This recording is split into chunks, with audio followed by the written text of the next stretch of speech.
नमस्कार, आप सभी का स्वागत है प्रयास आईएएस यूट्यूब चैनल पर। आप सभी का स्वागत है। आज मैं उत्तराखंड का एक नया टॉपिक लेकर आया हूं और उत्तराखंड का परिवहन तंत्र से संबंधित है। तो आपके सामने ये उत्तराखंड का मैप है और हम इसमें देखेंगे कि उत्तराखंड का परिवहन तंत्र किस तरह से है।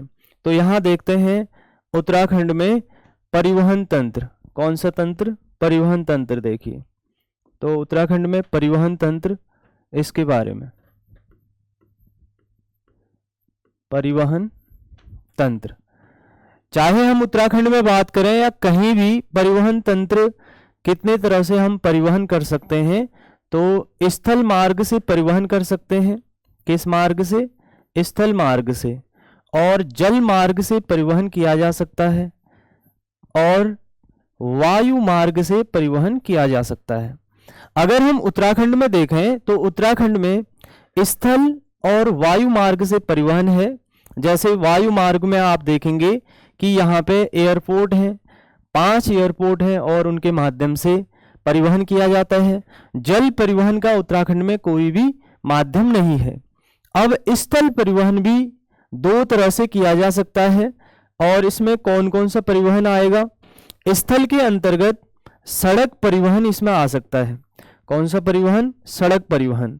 और रेल परिवहन भी स्थल परिवहन के अंतर्गत आएगा। तो हम आज क्या पढ़ेंगे? सड़क परिवहन के विषय में पढ़ेंगे। अब हम यहाँ पे देखते हैं सड़क परिवहन। कौन सा परिवहन? सड़क परिवहन। और इसमें देखिए सड़क परिवहन में किस किस कंपनी का योगदान है और उत्तराखंड में सड़क परिवहन से संबंधित कितनी कंपनियां हैं। तो सड़क परिवहन में निजी ट्रांसपोर्ट कंपनियों के माध्यम से सड़क परिवहन हो सकता है। निजी ट्रांसपोर्ट, इसके माध्यम से सड़क परिवहन किया जा सकता है और सरकारी ट्रांसपोर्ट कंपनियों के माध्यम से भी सड़क परिवहन किया जा सकता है। अब जो निजी ट्रांसपोर्ट हैं, इनका कुछ इतिहास रहा है। उत्तराखंड में बहुत सारे निजी ट्रांसपोर्ट रहे हैं और उनमें से कुछ मैं आपको उदाहरण बताता हूं। तो निजी ट्रांसपोर्ट में Kumaon motor honours union, KMOU, इसे शॉर्ट में केमू भी कहा जाता है या कुमाऊं मोटर ऑनर्स यूनियन है। और इसकी स्थापना हुई थी 1939 में। ये एक प्राइवेट ट्रांसपोर्ट कंपनी है और 1939 में बनी थी। और इसके अलावा GMOU, Garhwal motor honours union, और इसकी स्थापना 1941 में हुई है। और इन दोनों का अगर मुख्यालय देखें, KMOU की स्थापना कहाँ पे हुई थी? KMOU की स्थापना काठगोदाम में हुई है। कहाँ हुई है? काठगोदाम में। और GMOU की स्थापना देखें तो GMOU की स्थापना कोटद्वार में हुई है। जो गढ़वाल का मोटर ऑनर्स यूनियन है, इसकी स्थापना कोटद्वार में हुई है। यहां देखते हैं सरकारी ट्रांसपोर्ट कंपनियां कौन कौन सी हैं। तो सरकारी ट्रांसपोर्ट कंपनियां, इसमें कंपनी आ सकती है उत्तराखंड परिवहन निगम। उत्तराखंड परिवहन निगम इसमें आएगा। तो उत्तराखंड परिवहन निगम कब बना है? ये बना है सन 2003 में। इससे पहले क्या था? इससे पहले उत्तर प्रदेश परिवहन निगम के अंतर्गत ये आता था और उत्तराखंड में परिवहन निगम अलग से 2003 में बनाया गया। इसके अलावा और कौन कौन से परिवहन निगम हैं? इसमें है KMVN, कुमाऊं मंडल विकास निगम है, और एक परिवहन से संबंधित है GMVN। तो इन दोनों के द्वारा भी परिवहन किया जाता है और ये सरकारी परिवहन है। इन दोनों की स्थापना 1976 में इसकी स्थापना हुई है। कुमाऊं मंडल विकास निगम और गढ़वाल मंडल विकास निगम, इन दोनों विकास निगमों की स्थापना 1976 में इनकी स्थापना हुई है। 31 मार्च 1976 को आपने ध्यान रखना है। अब हम यहाँ देखते हैं कि जो निजी ट्रांसपोर्ट कंपनियां हैं, या KMOU है, GMOU है, इनका कुछ इतिहास रहा है। यानी कि उत्तराखंड में मोटर यातायात का क्या इतिहास रहा है, उसके बारे में देखते हैं। चलिए अगले उसमें देखिए, उत्तराखंड में मोटर यातायात का इतिहास। मोटर यातायात का इतिहास क्या रहा है? तो उत्तराखंड में मोटर यातायात का इतिहास, इसके बारे में देखते हैं।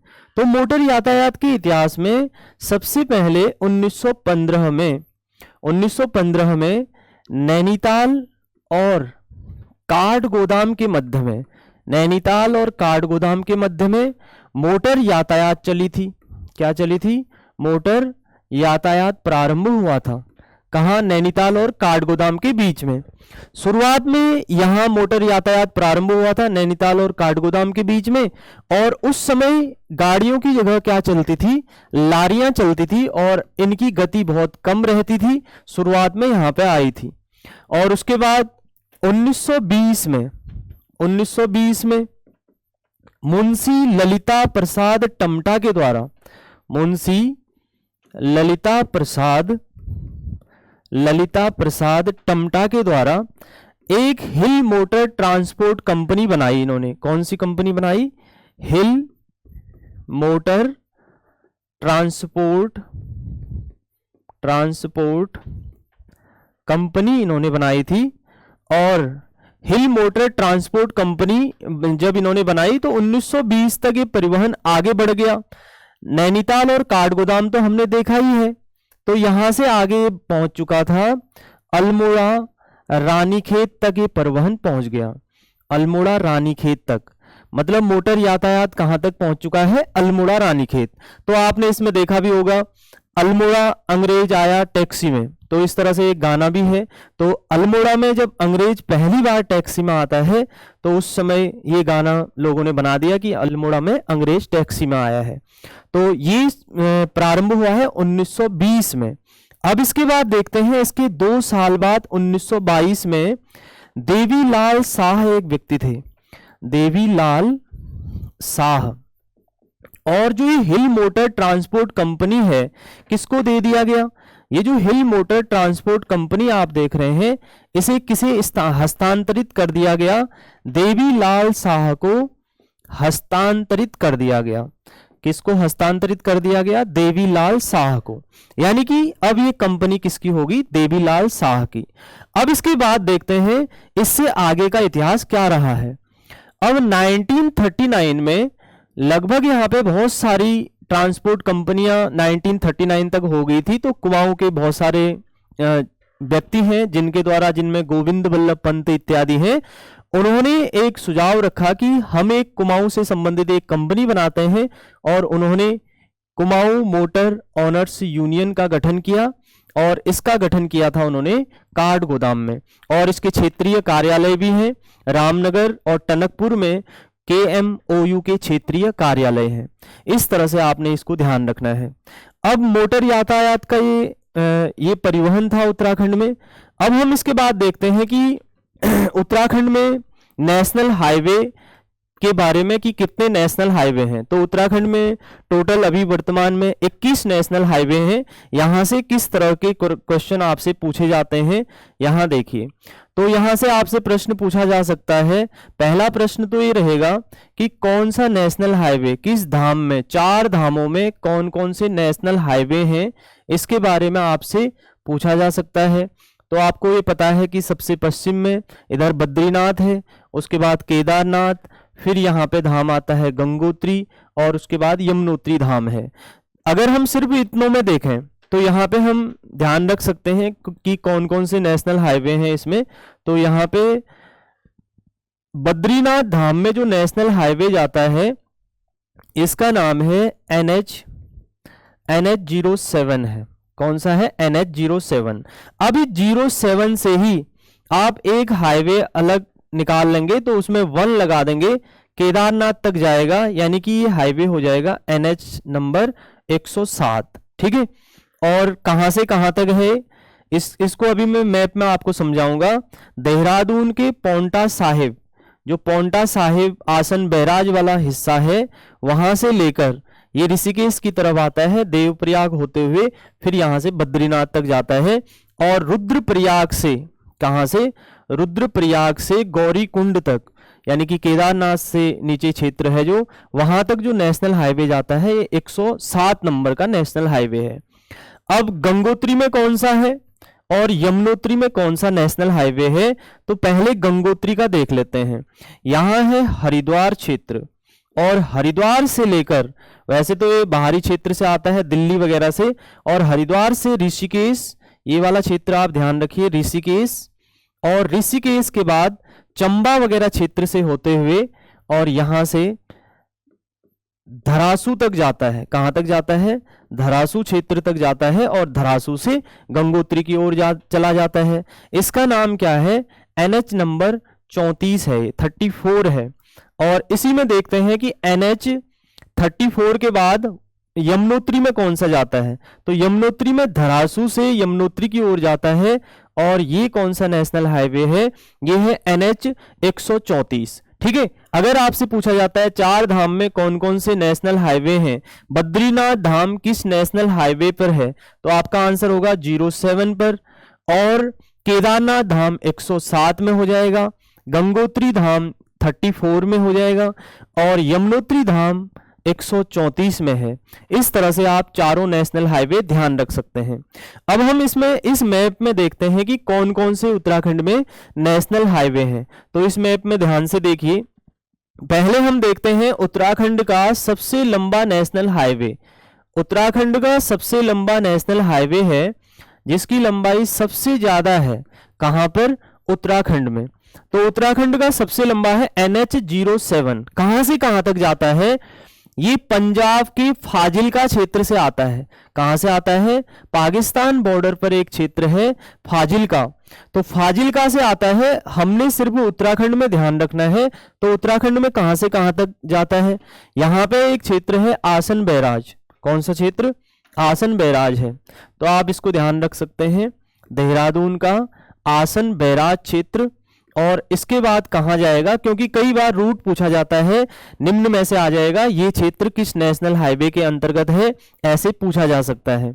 तो आसन बैराज इस क्षेत्र से देहरादून में आएगा ये, और देहरादून के बाद कहां जाएगा? ऋषिकेश, हरिद्वार की तरफ, और रास्ते से ऋषिकेश की तरफ मुड़ जाएगा, और यहां से ऋषिकेश के बाद देवप्रयाग तक जाएगा, और देवप्रयाग से आगे कहां पहुंचेगा? श्रीनगर, और वहां से आगे बढ़ते हुए रुद्रप्रयाग, और रुद्रप्रयाग के बाद यहाँ पे चमोली, और चमोली के बाद ये आगे बढ़ेगा, और चमोली के बाद सीधे आगे बढ़ते हुए बद्रीनाथ धाम तक चला जाएगा, और बद्रीनाथ धाम से भी ऊपर माणा तक ही जाएगा। कौन सा नेशनल हाईवे है? NH 07 है। इसकी अगर हम लंबाई देखें तो इसकी लंबाई 380 किलोमीटर है। आप 280, जैसे आपने 280 देखा होगा, नंदा देवी राजजात यात्रा है, और उसी से आप 380 कनेक्ट कर सकते हैं। तो ये सबसे लंबा है। अब इसी में देखते हैं एक नेशनल हाईवे उत्तराखंड में सबसे छोटा है।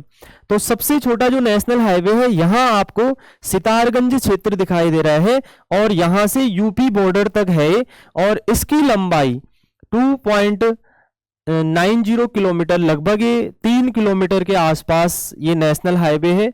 अब आपको ऐसा लग रहा होगा कि 3 किलोमीटर भी क्या नेशनल हाईवे हो सकता है? ये सिर्फ 3 किलोमीटर नहीं है, उत्तराखंड में ये 3 किलोमीटर है। तो कहां से है? ये है सितारगंज, सितारगंज से यूपी बॉर्डर तक है। कहां तक है? यूपी उत्तर प्रदेश सीमा तक। लेकिन ये आंध्र प्रदेश वगैरह इन क्षेत्रों में जाता है, तो सबसे छोटा हो जाएगा। अब और नेशनल हाईवे, अभी मैंने आपको एक 34 बताया था, तो 34 वाला नेशनल हाईवे देख लीजिए। पहले हम इसी में देख लेते हैं 107 में कौन कौन से जुड़े हैं। 107 में तो रुद्रप्रयाग से एक हाईवे केदारनाथ की ओर जाता है, इसको हमने 107 देखा था अभी। और इसी में एक 507 है, क्योंकि 07 में से जो हाईवे जुड़ता है उसमें हम 5 लगा देंगे तो ये बन जाएगा 507, और ये विकासनगर क्षेत्र से जाएगा उत्तरकाशी के बड़कोट वगैरह क्षेत्र तक, यहां तक जाता है। ये 507 है, 507 वाला। और इसी में एक नेशनल हाईवे और आपको दिखाई देगा 307, तो देहरादून के क्षेत्र से और हरिद्वार की ओर, छुटमलपुर की ओर जो जाता है, ये कौन सा है? ये वाला है 307। इसमें 3 लगा दिया 07 में, ये बन गया 307। अब 34 नंबर का हाईवे तो आपको यहाँ पे दिखाई दे रहा है हरिद्वार क्षेत्र से ऋषिकेश की ओर, और ऋषिकेश से आगे बढ़ते हुए टिहरी से फिर ये धरासू तक जाता है, और धरासू से किस ओर चले जाएगा? ये गंगोत्री की ओर चले जाएगा। तो ये नेशनल हाईवे हो जाएगा 34 नंबर का। और इसी नेशनल हाईवे में आप देखोगे 34 के बाद 134 यहाँ से आगे यमुनोत्री की ओर जाता है और ये कौन सा है, 134 नंबर का है। अब इसमें हम देखते हैं एक नेशनल हाईवे है 109, तो 109 वाला आप ध्यान रखेंगे। 109 कहाँ से है, यहाँ पे है कर्णप्रयाग, और कर्णप्रयाग से गैरसैंण होते हुए अल्मोड़ा क्षेत्र में आएगा, और अल्मोड़ा में आने के बाद अल्मोड़ा से आगे बढ़ जाएगा ये, और यहाँ से लेकर ये आ जाएगा सीधे नैनीताल में, और नैनीताल के बाद रुद्रपुर तक आएगा। यानी कि गैरसैंण से अल्मोड़ा, नैनीताल और रुद्रपुर, यहाँ तक जो नेशनल हाईवे है इसका नाम क्या है, ये कौन से नंबर का है, 109 नंबर का है। ठीक है, अब 09 देखते हैं इसी 109 में यहाँ से आगे 09 है, रुद्रपुर से आगे की तरफ बढ़ता है और उधम सिंह नगर होते हुए टनकपुर, और टनकपुर चंपावत होते हुए ये पिथौरागढ़ तक जाता है। ये कौन सा है, 09 है। रुद्रपुर से आगे पिथौरागढ़ तक 09, और रुद्रपुर से लेकर कर्णप्रयाग तक 109 हो जाएगा। बाकी 534 आप ध्यान रख सकते हैं, 534 श्रीनगर पौड़ी होते हुए और यहाँ से उत्तर प्रदेश नजीबाबाद की साइड यहाँ आ जाएगा कोटद्वार होते हुए, तो ये हो जाएगा 534। ठीक है, मुख्य ये ध्यान रखने हैं। बाकी 334 यहाँ हरिद्वार से रुड़की की तरफ इधर जाता है, 334 है, तो ये हाईवे आपने ध्यान रखने हैं। अब इसी में देखिए हाईवे के अलावा आपको इसमें ध्यान रखना है कि चार धाम एक सड़क परियोजना है। कुछ समय पहले आपसे एग्जाम में एक क्वेश्चन बना था कि चार धाम प्रोजेक्ट, चार धाम परियोजना किससे संबंधित है। तो चार धाम परियोजना किससे संबंधित है, उसमें ऑप्शन आपको सड़क निर्माण वगैरह ऐसे ऑप्शन मिले थे। तो ये किससे संबंधित परियोजना है, सड़क निर्माण से संबंधित परियोजना है चार धाम। किससे संबंधित, सड़क निर्माण, तो सड़क निर्माण से संबंधित है। ऑल वेदर रोड आपने सुना होगा, मोदी जी द्वारा सन 2016 में चार धाम परियोजनाओं के तहत ऑल वेदर रोड इसकी घोषणा की थी मोदी जी ने। और ऑल वेदर रोड में कौन कौन सी सड़कें आती हैं, कभी ऐसा पूछा जा सकता है। तो ऑल वेदर रोड में ऋषिकेश से 2 धामों के लिए इधर चलेगी, और ये आपने अभी देखा था NH07 था, बद्रीनाथ की तरफ चला गया, कौन से नंबर का, 07, और एक केदारनाथ की तरफ चला गया 107, ये परियोजना भी है। और एक नेशनल हाईवे 34 चला गया गंगोत्री की तरफ, कौन से नंबर का, 34, और उसके बाद एक नेशनल हाईवे है 134, तो 134 इधर चला गया किसकी ओर, 134 यमुनोत्री की तरफ चला गया। इस तरह से जो ये चार धामों की परियोजना है ये ऑल वेदर रोड की तरफ बन रही है। लेकिन आपने इतना ही देखा होगा कि चार धाम परियोजना ऑल वेदर रोड है।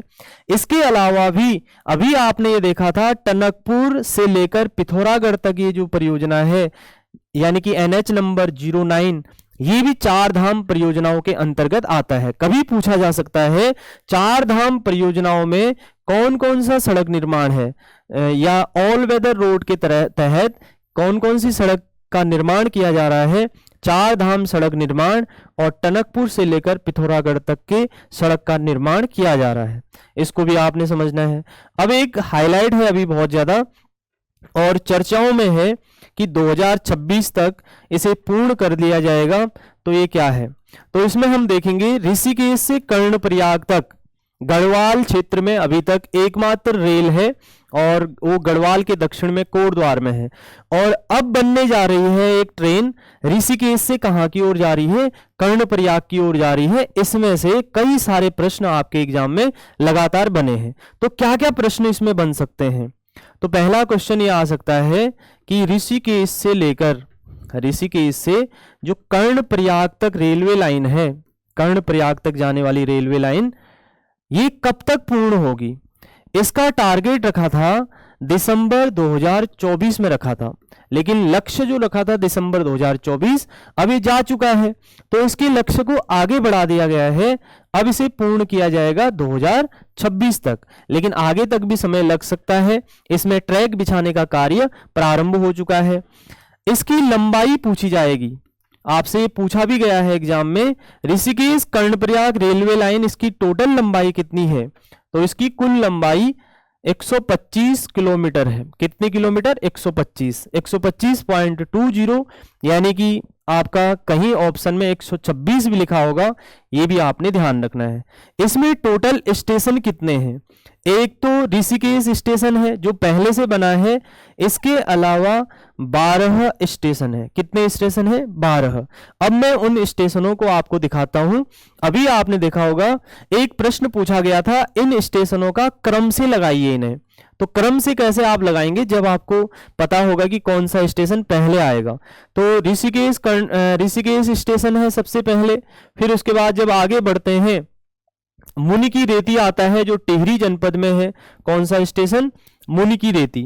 और मुनिकी रेती से जब हम आगे बढ़ेंगे, ये वाला स्टेशन है मुनिकी रेती यहाँ पे, ठीक है। उससे आगे बढ़ेंगे, आगे बढ़ने के बाद ये स्टेशन आएगा कौन सा? शिवपुरी।